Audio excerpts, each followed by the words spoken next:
Hello ma'am, cầm đâu biết đi kì. Nó đâu có quỳ đấy. Dum ai na cái nó mà dum nâng sinh apa. Itu ta ba de quỳ đấy ta đấy đó. KYC tàu vai ra cái nó sinh kì ama. Aduga kana gumba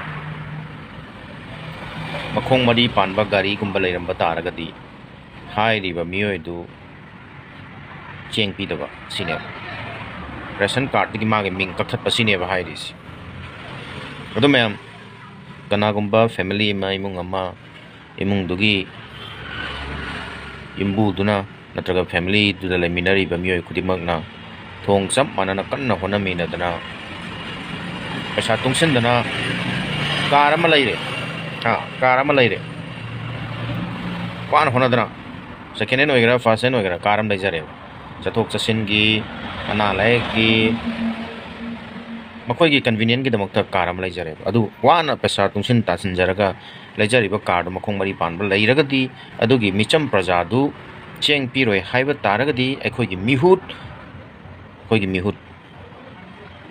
लुसिंग busing VIP सिंग बीबीआईपी सिंग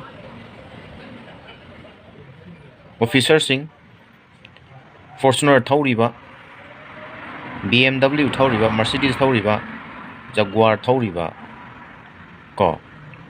अतोप तोप ma'am लैरिदना Indian company के car चौक चौक थौरिबा सिंग मोइजु pension तोक ताबा मोइजु pension तोक ताबा और मिट सिंग के दमकता leader सिंग के दमकता थाव खंगदे अमा खंगदे रिजर्व अदु सिंग तोक ताबा अदु सिंग तोक ताबा पेंशन जु कथत ताबा अदु तारगदी मोइना कदबगी पेंशन पीदोइनो मोइना फॉर्च्यूनर थौरैबा दुना काइदे पैसा थौरैबा मोइ तोलबतगी मोइ तोलबतैरा ठिका दैरा चावटपदा थादागदबा पैसा सिंदो अदुदगी लौरगा मोइ लैजरिब्रा तोंजरिब्रा असोमदना थंगनबि पाइफोक तिंगदे लंबी थोंग स्कूल दर पीगदबा ओजा तोलब पीगदबा हॉस्पिटल सिंदा लैगदबा इक्विपमेंट सिंग स्टाफ सिंग डॉक्टर सिंग खुसुकलाई सिंग अंत लैतेबा अदु सिंदुगी मोगी पेंशन ना कमाइन तौदोइनो अदुना लाइरबा मी अमना पैसा तुंगसिन तासिन जरगा लैजरकपदुना चेंग पिरोय हाइगेबा अदुगा अचौसांग सिंग फमनाइबा सिंग वीआईपी सिंगना पेंशन जु फंगे हाइबा अदुगी कानाबा सिंग जु फंगे हाइब तारगदी लो जे कम लोनो कमाइन तौब लोनो अदुना प्रजा मैम मियुट खनबदा वाखन मुन्ना खलो को चौंगा चपी खरा पीरगा चहुम रुपा चहुम खरा पीरगा मीटिंग की खंगदे आदगी दमगी अदागी दुगी दागी सपे थबक तो पियो इमाइ बेन सिंग इसिनाउ सिंग ओइना सना सना वाखन मुन्ना खनबियो तो इमा लेबाक से पुरा लेखा तारबने हजि वांगु कुंबिरोम दा तौरिबा लंबी सेमदबगी थबक थरम तौरि सिंग जे हा शॉपिंग मॉल लेते ऑफिस बिल्डिंग लेते बैंक अचौबम लेते मार्केट अचौबम लेबा नते मसिदैसिदा कोई बॉर्डर नंग रे हाबि यारे हाइरिबा जगह जे सिदैसिदा सुगुम्बा खतंग कनो तौदे हाना गवर्नमेंट सिना जु मिराइबगुम्बगी अमा चाउना मयेंग ताइब को असे इम्फाल एरिया की मनुंग दादुगा डिस्ट्रिक्ट खोई की डिस्ट्रिक्ट हेडक्वार्टर सिंग जिगी नंगना मखम दोरम तारगदी ओंग कुंबी की कांगबुन ओजि लंबी थोंगी वारे सिंग जे वागद्राबा जे नाना सौ सांग सिंग अमा लाक्ता नाना लोइसिलमनेबा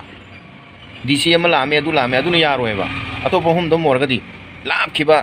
मफम सिंदा थोय वोइदबा म तवेबा कैसु नतना खनबम तवेबा सिदसु नत्ते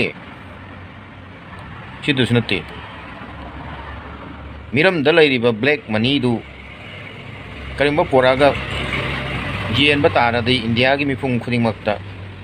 लुपा लाख ट्राउंगा फंगने सिने ब्लैक मनी दि थिंगे है लुपा लाख ट्राउंगा दि लकिद्रे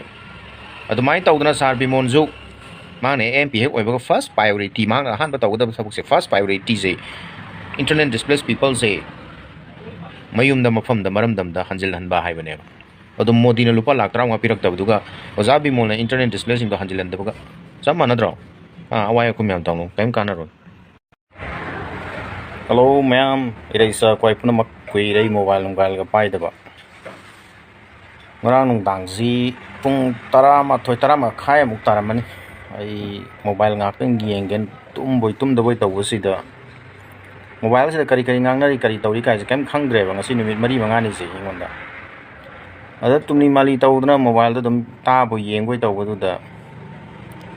indigenous pillar yungbagi matang da kana gumba mioi kharna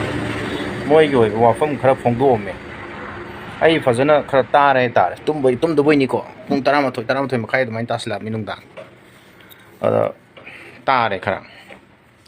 tab si da moina hai si maroi na khoi gi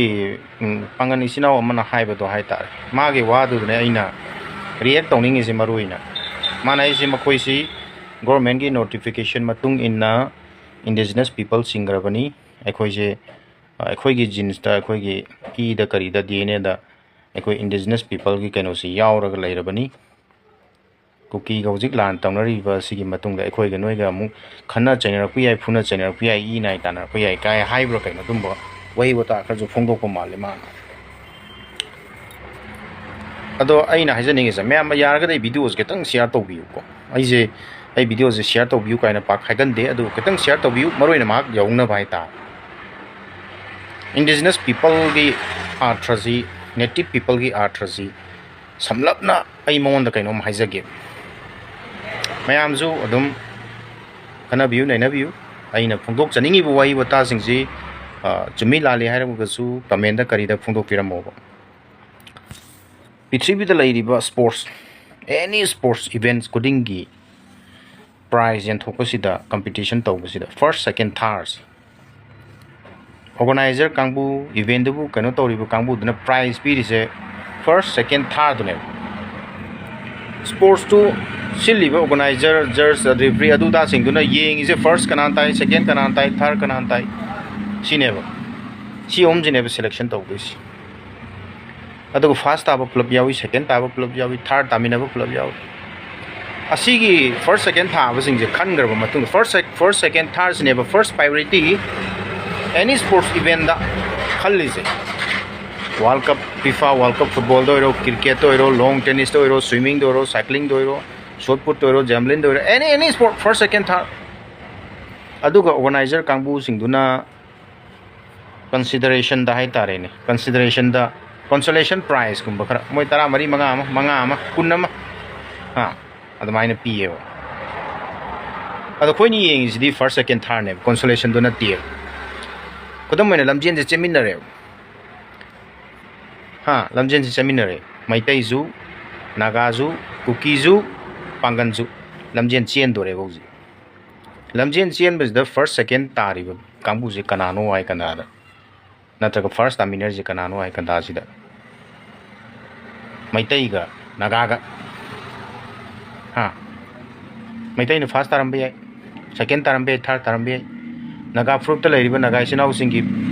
fruit kharna first tarambe second tarambe third tarambe ai maitai ga naga ga first second third leire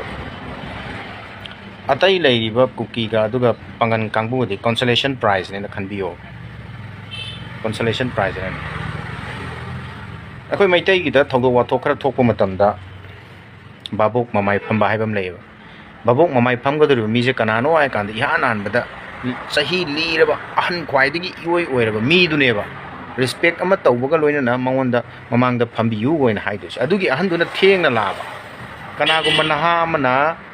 yumbu dubu thoburon dubu nungsibagi ni khangde mahangna condition khar dagi ngantana lai somda di matam yoksile sei nungmai di hogda bi adra dudi ahan do lai train khallo angang ngai duna pham len khallo do angang ngai di am angang ati ko chai yankhayum pusurong bi ai ha kumpu elam bi adu singduna mamang phamane adu singduna mamang phamgra ba matungda ahan kangbu duna tungda la ga di asai mamang da phamgri ba babuk ahan ne na phamgri ba kangbu da hagolo hai ba da ya deba ya debe atri makoi bu tan thoi phamgram me magi no magi sit pi grab ne ba ado ahan lai nang hagolo ya ba te ado indigenous people le je kana noi kam ba asai ihan na adum thog wa thok ta mamang phamgi ba kangbu do yan taraba mamang phamgi ba kangbu do adugum ba kangbu ne ba indigenous people hai yan taraba yana na mamang da phamgi thog do wa thok ta luong ba da sorata dev karma da taw kan da aduga noi na sana khoi di indigenous people nei akhoi gi jeans ta yaure akhoi gi dna da yaure na kan zungangi phuna chenebe wa zungangi phuna chenebe wa do social media thola ngangbi gno ko ngangbi gno leba masa ta da ba noi gum ba si lai ra ga ni leba wa thok oi disi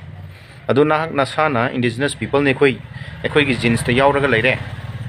akhoi gi dna da yauza re akhoi si native people nei government ge je thok yaure ai ba tar ga di ngasi gi 15 October Manipur the total shutdown tawriba Kari maram ki forcefully India government na akhoi gi ningthobu Shillong da kauraga merger tawon gi bagi adugumba black day do akhoi na nungai taba phongdok poina ngasi 15 October je Manipur pumma da total shutdown tawe maroine belly dai ta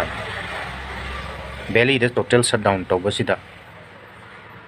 nak nasana indigenous people ni native people ni akhoi gi jeans da akhoi gi DNA da yawjarabani government na ge thokrabni hairaga na koina tari ba khunjing bazar paliba khunjing na kadabgi thong hangaga leirin kadabgi thong hanga leirino indigenous people lo to 15 October total shutdown ki meaning khang dabra do de adu indigenous people ki keno ra bodo mentality ra ha na khoi gi leiriba signboard sing du de yengo dukan any market business establishment any signboard amadi yengo na khoi na kari maming thon ge kana go meyaro me ko sangai lokta kain to yarongani kha yarongani adu 95% almost 100 hai tare adu dadi kari thai na khoi na sa gi oiba wahi wata ha lightin go iba lam tu gi oiba ma noi thai tha tra noi manipur de horok chor ko ni har ga manipur ga mari leina ba lam maming sa maming adu ga lei maming lei ba lokta adu da di noi amata tha di tha bra ne tha di thabra na ta hero ne thabra ne thade ne adu indigenous people ne ngasi manipur pumba marui ne khogi valley da total shutdown tawba kanda noi na tari ba khunjing na market to kadabi open tor le adu indigenous people mo oibagi manipur je india government na forcefully locksin gi bagi noi nungai ta ba phongdo ebra ba dukan hangdok le ga maitai khuna nungai te hena thong thinge noi nungai te ga dukan thong hang le adu indigenous people la ba ha lamjen chen ba first second third ne bi yengis noi lamjin chen badi yawe ba first second third ta de noi long khongdong masora de ba karamadi lae ba ka ba adu babu mama pham go do noi sei hogra matung da noi lae yan ta ra haisa sei hogra matung da adu di kai dawi noi maning da lae ju thakpham da vendor da ekhoi na han ju tha lai re ba noi kon sangsil le ba adum wari watai sa thangmin na badi kai dore kevalam da khoi punna phamina re tanjai da police jangsi le police na khoi je phare kai deno hangani kana han le mi moi han le man mafam ji da ai roi dro khoi di kon changpani ai kani noi hai kani khoi kon changpani moi han le man khoi ka wari utai dum charu khangna ba khoi punna phamina ban chine ba ra ka doi je kha ba aduga ama kana no se punsil lo ka khai kupak cha ni na wa ngang usai tan memang tu mang thol kon aduna khoi gi isina ma wa kan ngang i ba kheng na kheng ta ni aduga khoi jin da de ne na ai ming paloi community ju yam paning de ko wa ngang ba matam da social media thol ko matam wa kan bun na khallaga tholo blame ma taw dringe da wa ma ngang dringe da indigenous people native people sigi art je karino mai ai thigang da sangsil la ga ai yaw ne je bro yawi nang hau dai yaw de da na nang yawe ba hau dai yaw de khoina thiri de hau dai yaw mi du ne ba hau dai yaw mi do ha ba mai ai de chang ko mi du na te ba gyan taw ko nang ta to nai je gyan taw